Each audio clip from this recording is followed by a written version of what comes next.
Super Prime Time. Well, so there are two specific parts of this book I'd like to take up on the News Hour tonight. We have Adrian Levy, who's the senior journalist who is the author of this book, The Siege, The Attack on Taj. He's joining us, he's the co-author, and he's joining us from our studios in Lucknow. Adrian, thank you. Maruf Raza, our strategic affairs analyst, is with us. Ashok Karnik is former deputy director of the Intelligence Bureau. He is joining from the Pune studio.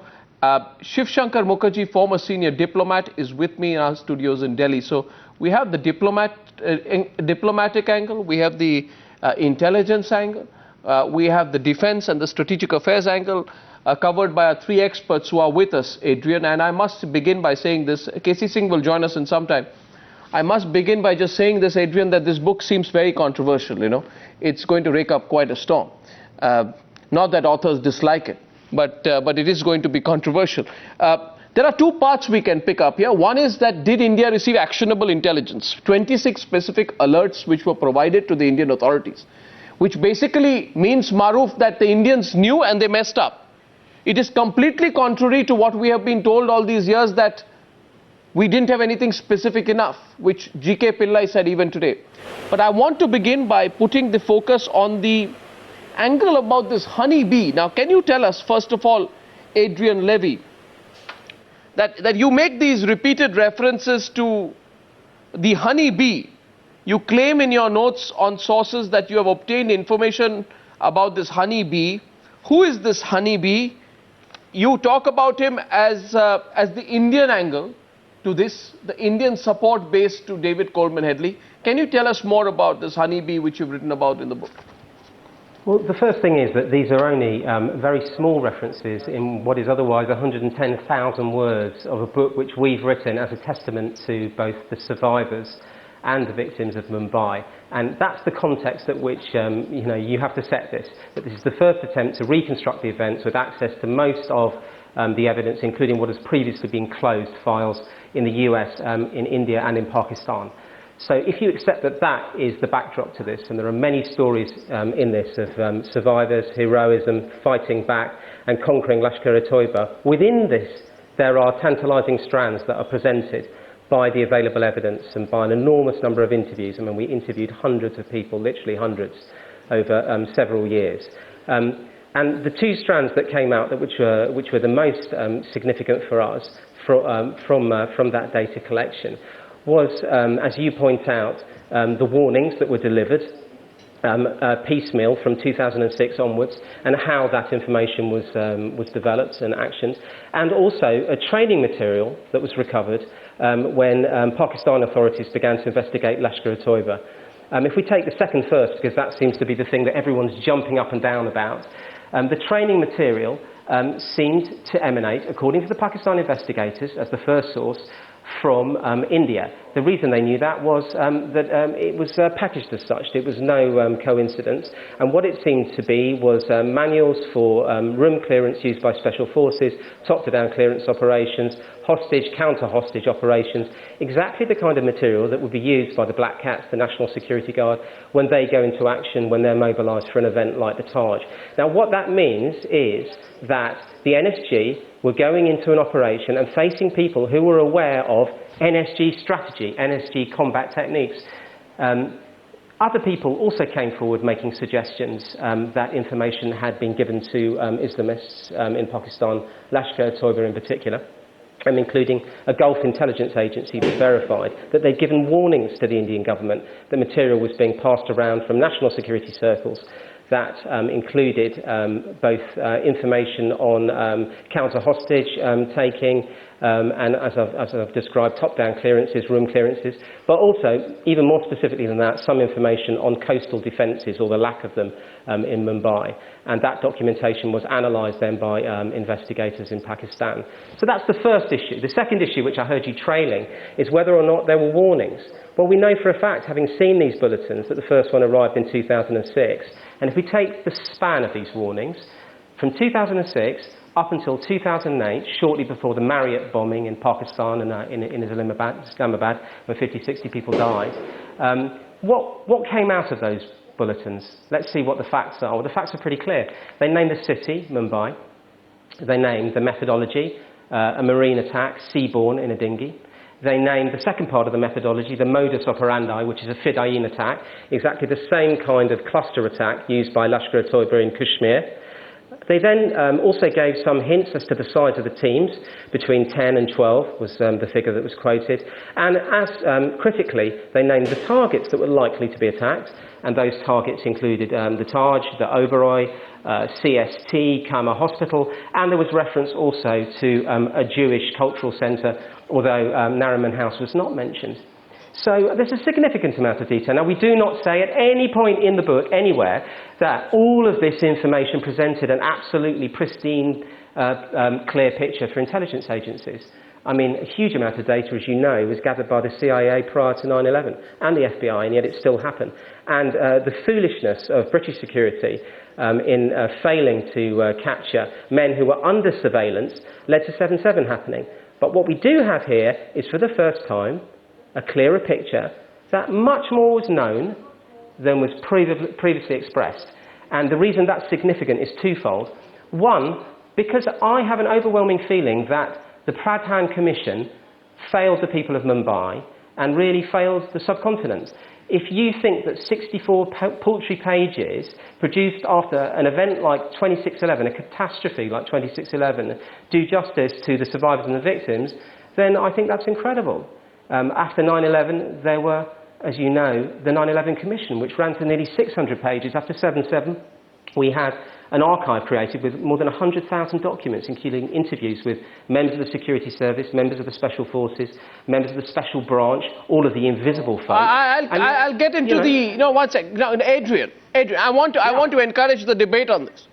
And therefore, sorry to interrupt there, but you see, Casey, let me come to you here. Actually, before I get to you, Casey, by the way, Casey Singh also joining our panel right now.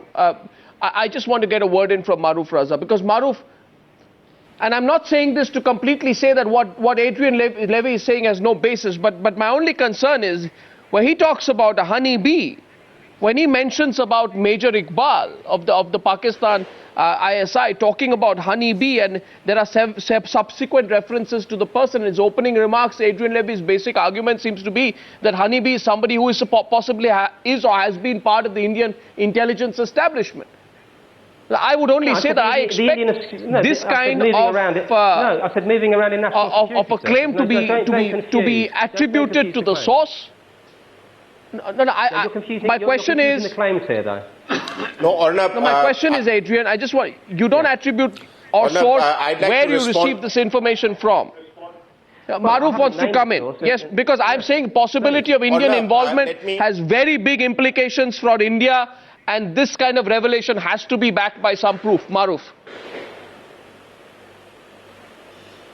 To defend the authors, let me just say that, very often when they do research of this nature and come up with a book, I mean, just to quote another book on 26/11 and Lashkar-e-Toiba storming the world stage, the story of Lashkar-e-Toiba, but Stephen Tankir, again, very sensitive information there is footnoted, but he doesn't disclose his sources. So I think the first step to do is talk to Mr. Levy. The government should talk to Mr. Levy and ask him to furnish the details, at least confidentially, to the government. But more importantly, I'd like to respond to 2 or 3 points that he has made.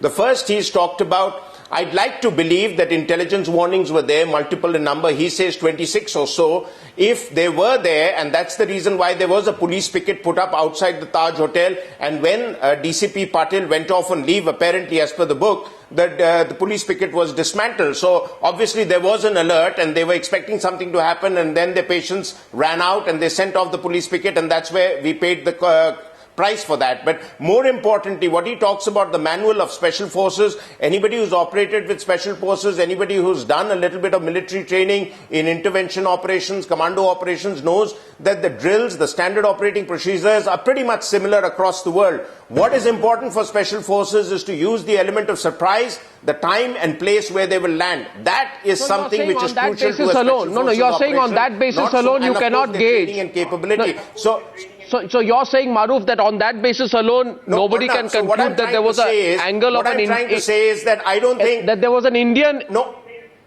Orna, what I'm trying to say that I don't think that is a huge revelation by the author. I think what it is that all along we were given to understand that there were just some vague, delightfully vague intelligence inputs which the government took it as routine and therefore tended to ignore. This was very specific intelligence where the government and the Taj group of hotels were aware that there is a possibility of an attack, and therefore there has been a blunder at various levels, and we tend to, fast forward to Patna.